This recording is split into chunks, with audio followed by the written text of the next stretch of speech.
Number one হচ্ছে, আমরা বিভিন্ন সময় পত্রপত্রিকায় দেখেছি যে একজনের ভোট একজনে দিয়ে গেছে অতীতে, 3টে ইলেকশনে তাই হয়েছে।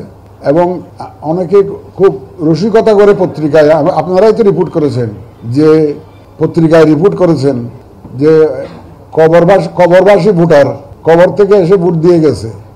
এই আপনার বিভিন্ন পত্র মিডিয়াতে আমরা দেখেছি। তার মানে হচ্ছে যে ও ডেড ভোটার্স গুলাকে আইসে একজন কেউ না কেউ ওনাদের পক্ষ হইয়া ভোট দিয়ে গেছে। Exact number I cannot tell, but তখন তো I was not CEC, I was also a voter who could vote only in one election only.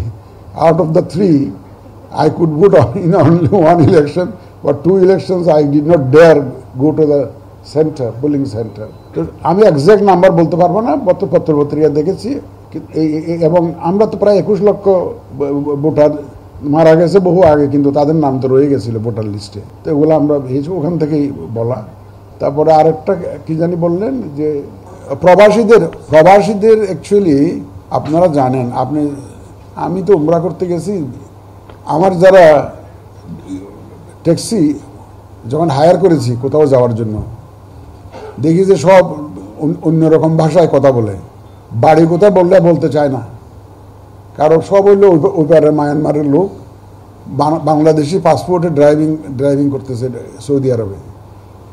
বাংলাদেশে যে পাসপোর্ট করে, আমি নিজে চোখে বিমানে আমি একদম ফ্লাই করতেছিলাম, দেখলাম যে এক দালাল গোছের লোক এতগুলা পাসপোর্ট নিয়ে, একদম ব্রান্ড নিয়ে পাসপোর্ট বগলে নিয়ে, এবং আমার পাশে যে বসছে একজন, তার ভাষা আমি বুঝলাম না সে কোন দেশের লোক।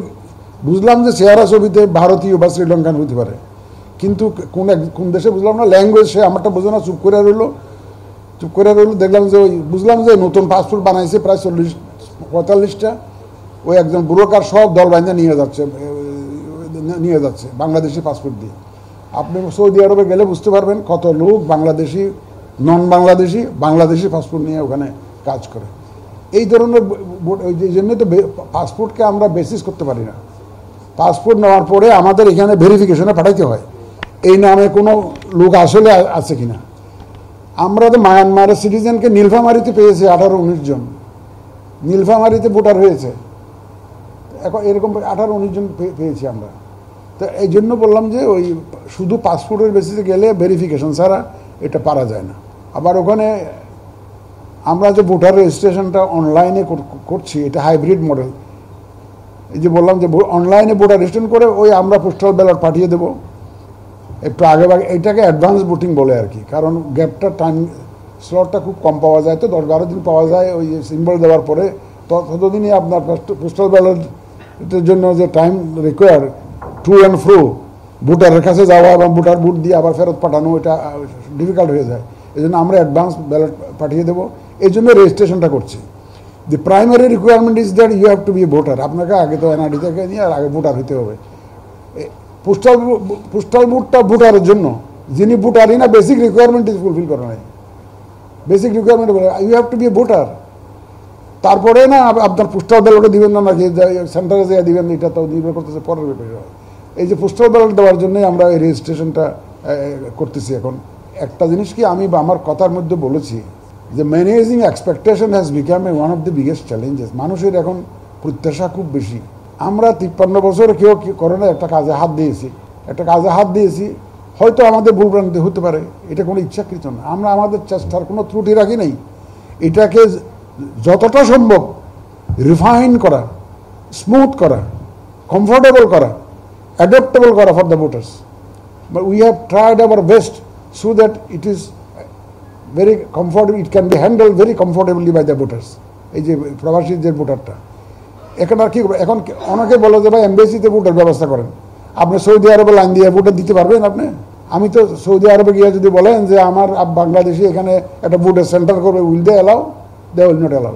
মিডল ইস্টে কোনো অনেক দেশ আছে যেখানে আপনাকে অ্যালাউ করবে না। Can you go to North Korea and say that election হবে? ইভেন চায়নাতে আমি তো ভয় আছি। চায়নাতে ওই যে খালি বলে, চায়নাতেও আমি ভয় আছি যে আমার এই ইলেকশন টের পাইলে কোনো গ্যাঞ্জাম করে কিনা, তার অসুবিধা আছে। কারণ there are countries in the world, they have their own brand of democracy. They are not the democracy proper. They have their own brand of democracy where election is absent. Election, as it understood in the modern sense, is absent. That's why it is very difficult to organize the voting in the embassies in many countries actually, because of the nature of the government in those countries. That's why we cannot go. And আরেকটা এই যে গণভোটের কথাটা বললেন, গণভোটের ব্যাপারে আপনারা যে 4টা প্রশ্ন দেখেছেন, এটা অলরেডি পত্রপত্রিকায় এসছে, এক্স্যাক্টলি ওই 4টা পয়েন্টে হ্যাঁ না বলতে হবে, এটা বুঝতেছি আমি। এটা আইনটা না হওয়া পর্যন্ত exactly what will be the language in the ballot, এটা আমি বলতে পারবো না। আই ক্যানট গ্যারান্টি যে আইনটা হলে আইনের মধ্যে বলা থাকবে এই জিনিসটা, এটার মধ্যে হ্যাঁ না করতে হবে এবং প্রসিডিউরটা বলা থাকবে। আইনটা না হলে আমার অ্যাকচুয়ালি প্রস্তুতিটা আমরা নেওয়া আমাদের জন্য ডিফিকাল্ট। আমি তো আন্দাজের উপর একটা প্রস্তুতি নিলাম, তারপরে অন্যরকম একটা প্রভিশন আসলো, তাহলে তো একটা সমস্যা।